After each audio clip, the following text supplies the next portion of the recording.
মাগুরা সদর উপজেলার নালিয়ারডাঙ্গি গ্রাম। কৃষিনির্ভর এই গ্রাম যেন সবুজে মোড়ানো এক সম্ভাবনার নাম। এখানে দিগন্তজোড়া মাঠে সোনালী ফসলের ঢেউ। এই গ্রামে কৃষকের প্রতিটি সকাল শুরু হয় মাঠের সঙ্গে, দিন শেষ হয় ফসলের গল্পে। তাদের ব্যস্ততা সারা বছরই নানা শাকসবজি আর ফসল নিয়ে।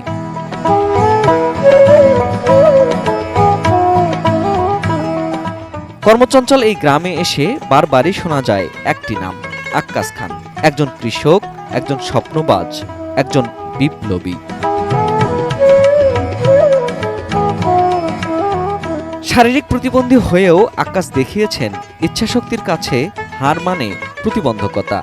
ইলেকট্রিক স্কুটারে ভর করে তিনি ছুটে চলেন মাঠ থেকে মাঠে।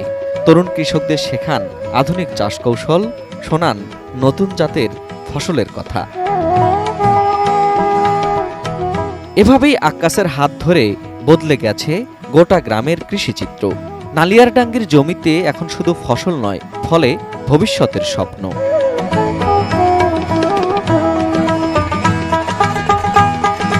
মাঠে কাজ করে ঘামে ভেজা ক্লান্ত কৃষকের কথা ভেবে নিজ উদ্যোগে আক্কাস বসিয়েছেন টিউবওয়েল, তৈরি করেছেন কৃষকের জন্য ছাউনি।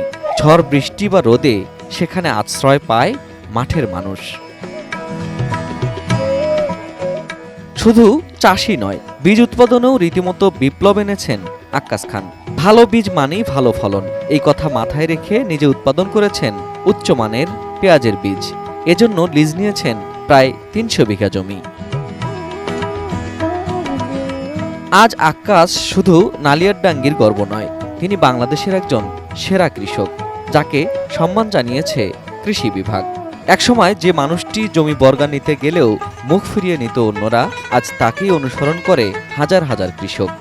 আমার মতো একজন শারীরিক প্রতিবন্ধী হয়েছে সফল কৃষি উদ্যোক্তা, এবং আমার নিয়ন্ত্রণে প্রায় ২০০০-এর উপরে উদ্যোক্তা তৈরি করতে পারে ইনশাআল্লাহ। যদি কৃষি বিপণন যেভাবে আমাদেরকে এগিয়ে নিচ্ছে, তো এইভাবে যদি এগিয়ে নেয়, আমরা উদ্যোক্তারাই এই আধুনিক কৃষি থেকে শিল্প উন্নয়ন করতে পারবো এবং বাণিজ্যিক কৃষি করব।